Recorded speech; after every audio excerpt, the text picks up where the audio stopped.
Here we are about to head into November, that time of year where our focus starts to be more on the holidays and family and friends and really crossing our fingers that next year will be the year. The Orange County real estate market seems to have other ideas though. OC buyer demand is more like a fighter in a close, knockdown, drag-out fight that really wants to close that match out strong. 2 weeks ago, we grew housing supply by 8 whole homes across all the market segments. So it looked like supply was really taking the advantage. Last week, let's just say buyer demand was the fighter that's down on the cards and looking for the knockout before round 2024 ends. This is the weekly trend forecast for Orange County with data provided by Altos Research and interpreted, analyzed, or presented at least by me, Nathan Necochea. I'm a real estate agent here in Orange County and I'll be your corner man for this fight.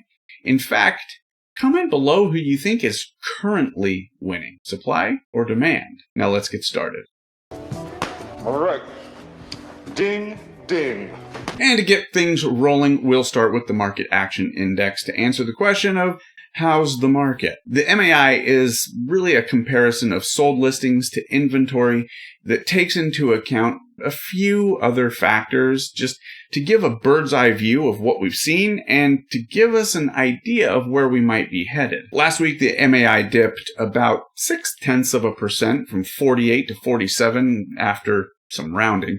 It's not a significant enough change for me to say this will be the trend going forward, but we should keep an eye on it. And that means Orange County is still securely in a seller's market because demand and sales are just vastly outpacing inventory. Next up, let's take a look at the days on market. Now, I do still prefer the median days on market over the average because we don't get a true picture of demand when outliers are really just being taken into account. I mean, if a house is sold off market and gets put on the MLS for statistical purposes only, it's going to show 1 day on market.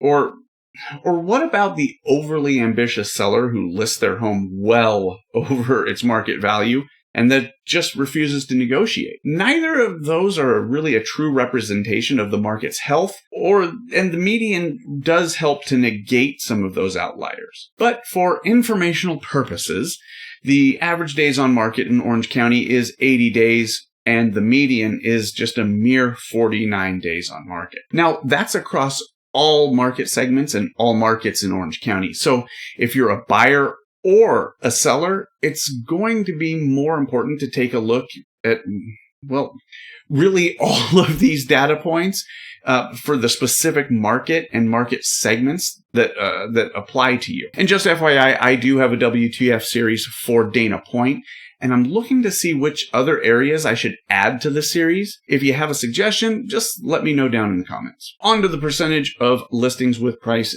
decreases. What we're looking for in a typical market is for this number to be between 30 and 35%. And Orange County is currently sitting at 33%. So 33% of homes with price decreases. If we see this pushing above 40-ish%, it's going to be pointing to a decrease in demand and a drop in competition for buyers. Now, for the percentage of listings with a price increase, what we're looking for here is a number around 5%. As it goes higher, it's an indication of a boost in demand. Going well under that 5% could mean pricing is either spot on, or if increases have an inverse correlation with price decreases, we're looking at a shifting market that would be favoring buyers. Orange County is sitting in a typical range at 3%.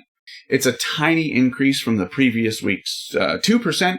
So unless we see a somewhat more dramatic shift, I think we're seeing Orange County homes being priced correctly overall. And let's take a look at the percentage of homes relisted. And this is a great metric where in a healthy, balanced market, this number should be at 10% or below. Going over that 10% is a sign to buyers that competition is dropping and prices might soon follow. Why, you ask? Well, relisted homes are those that hit the market, expired, fell out of escrow, or left the market for one reason or another. Then came back on the market, maybe with a new agent, but hopefully after making some adjustments to their marketing plan or pricing. And in Orange County, our percentage of relisted homes sits at a perfectly fine 10% for the 5th week in a row. And now the big question: inventory and market segments. In the fight between supply and demand in Orange County, and after supply getting in a decent shot 2 weeks ago, demand took the last round with a fury. The inventory in Orange County decreased from 2,347 homes to 2,296 homes last week. Ouch. But look, that's not to say supply isn't giving it a go. Across all market segments, we added 259 new listings to the market last week. But demand was able to just cover up and counterpunch to the tune of 386 homes absorbed. And how does that look across the market segments? Well, let's see. The bottom market segment added 96 new listings, but had 137 absorbed. The lower market segment had 93 homes added, but 108 absorbed. The upper market segment added 50 homes and saw 99 absorbed, while the top market segment saw an increase of 20 homes, but had 42 absorbed. So sellers are still in the driver's seat here in Orange County. It's almost if you list it, it will sell kind of environment. That doesn't mean that just throwing your home on the MLS with a couple of photos will get you buyers. But if you price correctly and shout that listing from the mountaintops, through marketing obviously, buyers will hear about it and they'll show up. But buyers, don't give up. If buying a home is important to you and it works financially, get out and look. Better yet, talk to an agent and have them put in the work. Knowing the market can actually make a huge difference for buyers in particular right now, and can help you take action faster than your competition. And so there are a few different things I can recommend if you're having trouble finding the right home or have just been missing out on opportunities because of the competition. So this is my advice to buyers and sellers right now. Opportunities rarely come when it's the right time. They're only opportunities because you're acting while everyone else is considering. Don't forget to like, comment, and subscribe. Thanks for watching. Until next time.